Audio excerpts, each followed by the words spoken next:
there. Make sure you're safe. This holiday weekend, don't be drinking and driving as you have fun on this Halloween weekend.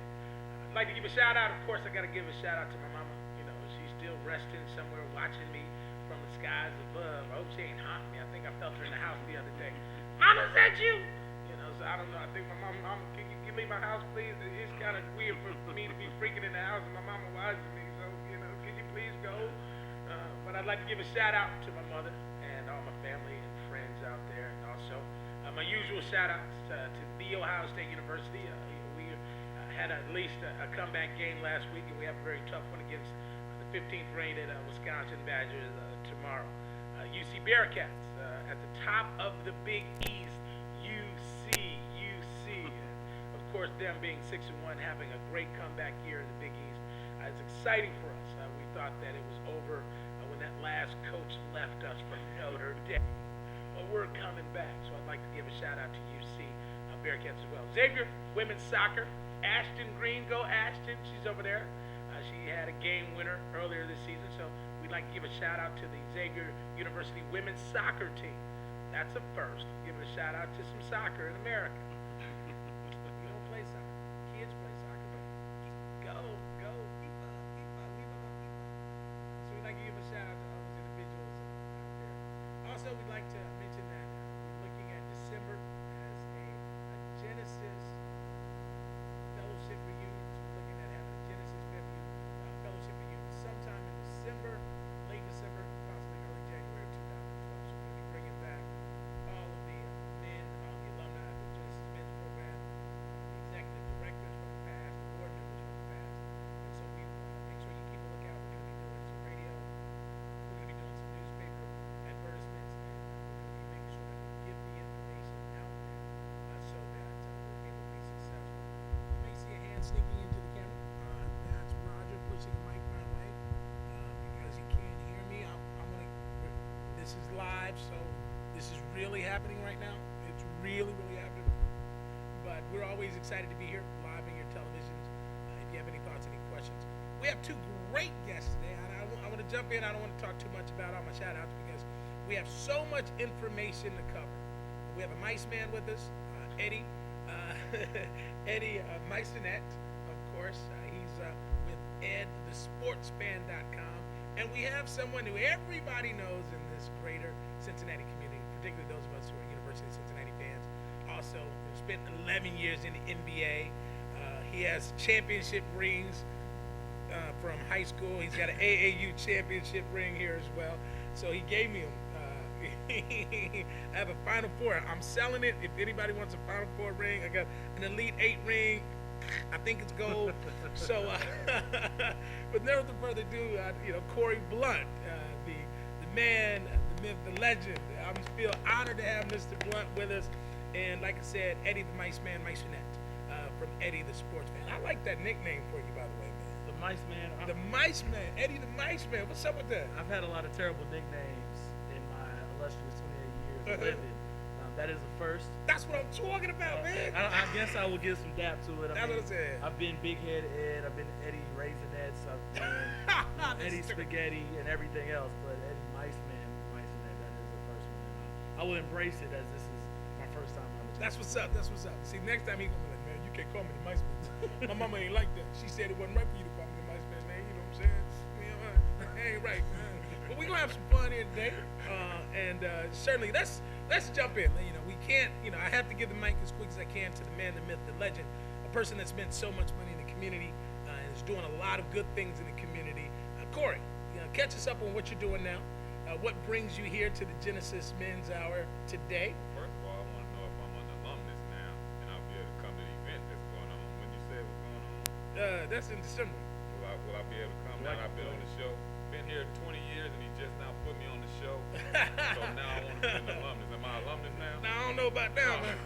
We'll see if you walk out a couple of these rings, Hey, little shot. and another reason I brought the ring, I went to Rancho Santiago Junior College, and he had never heard of that, so I had to show him what we did at Rancho. Yeah, he went to Rancho Cucamonga Junior College. Yeah, we put it down at the Rancho. Wasn't that on Friday? Wasn't that on Friday? No, that was Rancho Cucamonga. Oh, Rancho Antioch. That don't know you went to school for. It's a big difference. Sound like saying to me, I don't know, Rancho San Diego, Cucamonga. Tell him to list the records on those rings. Oh, That's yeah. what it's all about, winning championships, baby. Yeah, he got a whole bunch of them over here. So what you been up to? What's going on in Corey's life? Before we start talking about the NBA lockout, and we get Eddie, the sports fan, involved. What's going on in with Corie, and just give us some thoughts so people Man, see. I'm just back in the community. You know, I'm working with a few organizations. I'm trying to start my own with my graduate apparel line, just focusing on education and graduation for young kids all around the country because I want to take this thing national. I'm working with N.B.A. Cares to promote this brand right here, and it's all about establishing a graduate awareness month, and we want to make that June graduate awareness month where we really focus and reward these kids on getting it done. Minorities and everybody, we should really express the true essence of graduation. So that's what I'm working on right now. I was a first generation grad in my family, and I was so proud of the accomplishment that I had to do something to represent all year round that I was a college grad. So I came up with this brand, and right now I'm just focusing on getting it out to the public and pushing the brand around Cincinnati and nationally. I'm working with a couple organizations. I'm working with a group called Power Net where we go into the prisons and teach about the 17 principles of success. Based on Napoleon Hill's teaching, and it's all about a success summit that we're trying to put on, also included with the visitations that we do in the prison. So I just been busy, man, trying to reacclimate myself into society and make a difference. Good. I mean, we're excited about that.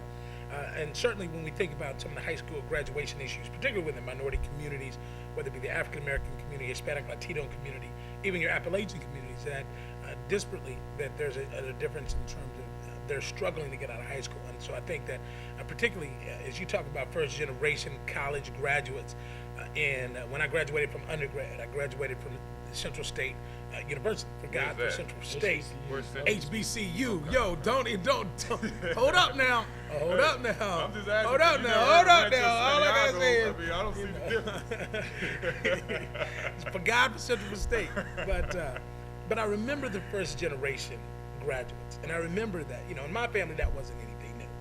My father was a PhD. My mother went to college, and so it was expectation in my immediate family was undergrad, graduate school.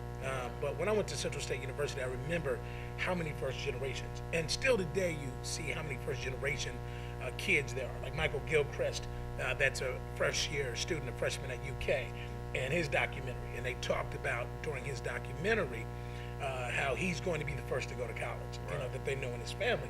And that's a shock to me when I think about the fact that in 2011 that you have individuals that are the first to go to college and the first to really experience that. To me, that's absolutely a shock. But I think that your graduate program, particularly you're working with N.B.A. Cares, looking to partnering with different school systems.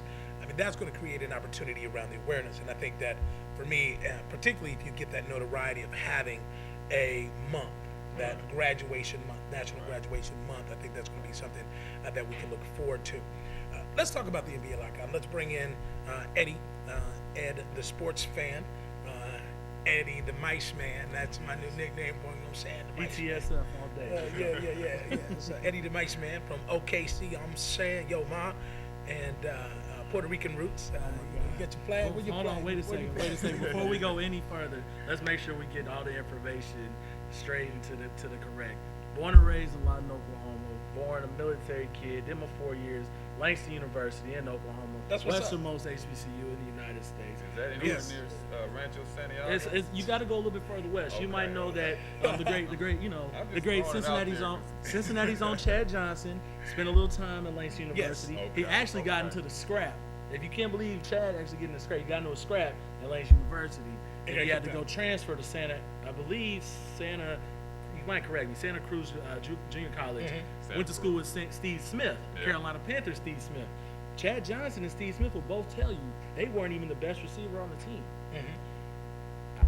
They went, so then Chad went to Oregon State, did his time here at the Cincinnati Bengals, now trying to flourish with the New England Patriots. Yeah, good luck. We don't have to spend a lot of time. I'm about to say, I don't know. Would flourish be an exaggeration, Eddie? We want him to flourish. Yeah, we want him to flourish. I mean, I'm cool with Chad. Everything Chad brought to the Bengals organization, man. Yeah. He's beloved here. I was a fan. Yeah, absolutely. So did my time, 4 years, Langston University, and moved out to Cincinnati in 2000. 2008, and it's been a blessing. What brought you to Cincinnati? You know, my corporate hustle, man. My corporate hustle moved me out here. They relocated me. I work as a market research consultant, and I've been doing that for 3.5 years, and it pays the bills. Okay. I'll be honest. You know, blogging. There are a lot of people that ask me about blogging and writing and those types of things. If you want to do that as a full-time job, feel free, but you're gonna live in your mama's basement for a long time until you're really good at it. Mama. It's something that I've blogged since February 21st, 2008. We're having a 4-year celebration. We're going to kick it off because At the Sports Fan has been by far one of the greatest things I've ever done in my entire life. It's fused relationships with athletes, with brands. I have an exclusive arrangement with Nike. I had the Derrick Roses on my feet earlier. The Adidas. You got Converse on. I got the Converse. It's affiliated with Nike. These are if you check them, they're Dickies. They're Dickies. They're Dickies edition. So you chucks. gang affiliated? I'm not gang affiliated. I just you work affiliated hard. with Nike. I wear the Dickies because I work hard. He said And he was affiliated. Converse is owned by Nike. Oh, is it? Converse is owned by Nike. Yes. Oh wow, I did not know that. Yeah, Converse is owned by Nike. So I love the blog. I love the blog. And let's talk about the NBA lockout. Let's talk about it. I mean, we know that this week it seemed like there was progress being made, and then it seemed like it just stopped today. Okay. So, I mean, what are we looking at? I mean, you hearing anything as insider? I mean, they got to say it's progress being made. That's just so the media and the public can have some hope that something's getting done. Realistically, it's just going to be a grinded out process, and we might lose this season. People I talk to say that there's a chance we could lose this season because never before has the players been united as strong as they have before. During the lockout year in '98, when I was part of it, man, them guys was crying like baby. We had no units. Everybody was stressing about their money, but I can honestly say this group of guys, they're standing together strong, and I think they'll be willing to let this year ride. They don't want it to now, but to get their point across, I think they'll be willing to sacrifice for the betterment of the future players and the current players. As the sports fan, can they get their fans back if they go a complete season without basketball? They'll be back.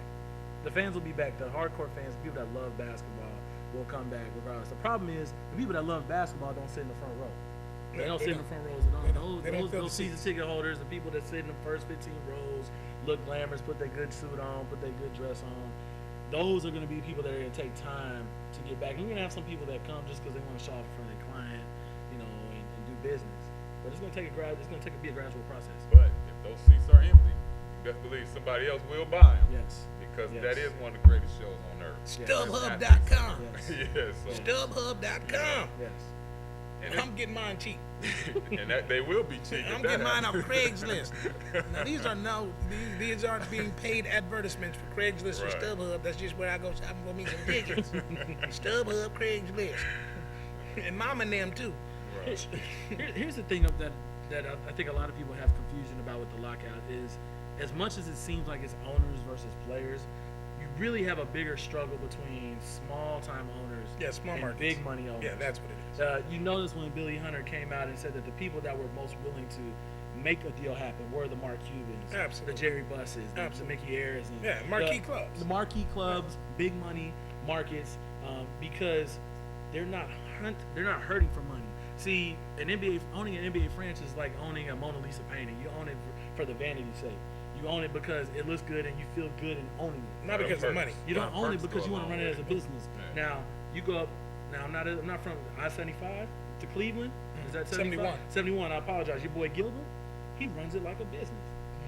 Quicken Loans is a financial institution. Yes. He runs it exclusively like a business. I played in Cleveland. I didn't feel like I was part of that. That was one of the, not to hurt anybody from Tell Cleveland, the truth, but brother. that was one of the toughest markets to play in, man. I mean, it was kind of dead at that time. Now it's done changed because LeBron came and breathed a little life back into it, but the Cleveland market was kind of dead when I was there. Now let me ask you a question though. Would it be safe to say that if LeBron was there, Dan Gilbert might act in the way of Mickey Harrison or Dolan or Jerry Buss or Mark Cuban? No doubt. Because he wouldn't have anything to worry about. Yeah, that's true. So what about the revenue sharing model? Why can't we look at the NBA and why can't they adopt an NFL model where you don't have teams losing money in the NFL? That because of the revenue sharing of the NFL and that everyone, even small market teams, are able to be profitable. I mean, the biggest issue in Cincinnati was putting a competitive team on the field because they didn't have to. Mike Brown didn't have to spend any money. Why? Because It didn't matter. He was always going to be a profitable organization. I mean, the Bengals were always going to be worth somewhere around $700 million, regardless of what